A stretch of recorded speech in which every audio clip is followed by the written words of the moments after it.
Enough Clipper High, friends. Darth Momo here. We're going to talk about the 12 episodes of Young Jedi Adventures Season 2 that dropped today. Episodes 12 through 23. Um, Jammed them all out. Again, like I've said before, I'm not watching Young Jedi Adventures for, because it's awesome or amazing. I'm mainly watching it because it's canon. I'm watching it to review it. Um, so that being said, yes, I acknowledge this is a show for preschoolers. Like, I'm not expecting to find like this mass enjoyment out of it.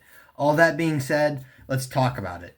Um, there's some things that I like, some things I don't like. Of course, the one main plot thread that is present in this show throughout both seasons, that kind of comes to some sort of climax in this drop is the Kai and Tabor Cyrus plotline, where it gets revealed that Cyrus is Tabor. Now Kai finds out about that. That's actually the only plot point that I actually kind of like and I'm kind of interested in to see where that goes. The first episode that dropped, it was the reveal where Kai finds out that Tabor is Cyrus. I thought that was interesting that it just like happened. I don't know. I guess I was expecting a little bit more build up. Maybe like that was going to be like a cliffhanger for how this season ended. I don't know. Not that it was necessarily bad per se. I just thought it came pretty quick. And then they played with it for a couple more episodes. I can't really tell if they've resolved it or if they're working on some sort of redemption arc for Tabor. I don't know. I guess we'll have to see. We'll get to what comes next in a little bit.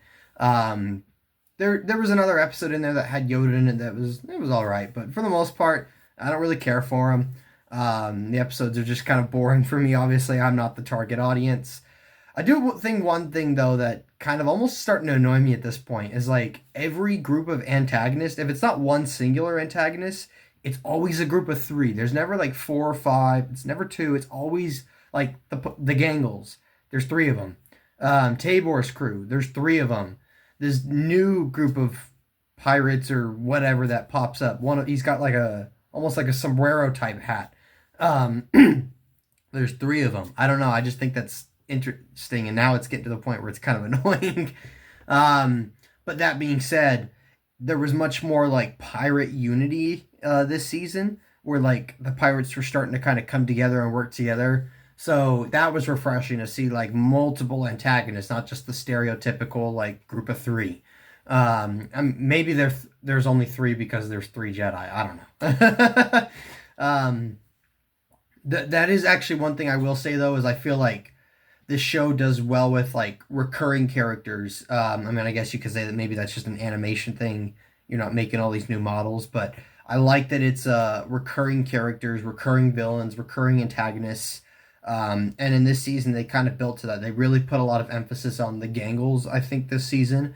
And they built to that with pretty much a climactic showdown, almost like a full on battle in the season finale. And I kind of liked that. Um, all in all, yeah, Young Jedi Adventures, like I said, there's bits that I enjoy, but for the most part, I'm just here to check off the box, right? As for whether they're going to give it a season three, I personally think they probably will. And if I had to put money on it, I would guess we're going to get a third season, and I would guess that third season is going to be the last season, but I don't know. I could see them leaving it where it left off. I could also see them, doing more than three seasons, so we'll see. I'm guessing we'll find out. Maybe at Celebration. If not Celebration, they'll probably do some online announcement later in the fall. Otherwise, for this batch of episodes, I'll still give them a 6. Like I said, there's moments that I enjoyed. There's a plot line I'm genuinely interested in, but for the rest, it's run-of-the-mill preschool stuff. Like there's nothing special there.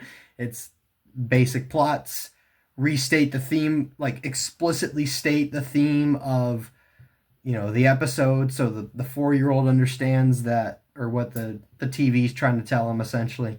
Yeah, it is what it is. That being said, some Star Wars we're actually excited for. Andor will be back on the 22nd of April. That's about a month from now. That I am looking forward to, that I do plan to review.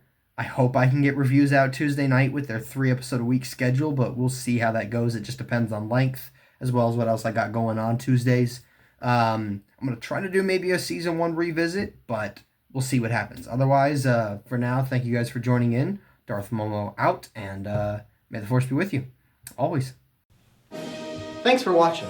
Please subscribe to the channel. If you liked the video, comment down below and hit that like button. Oh, and check out some of my other videos. I'm sure you'll find them in the light.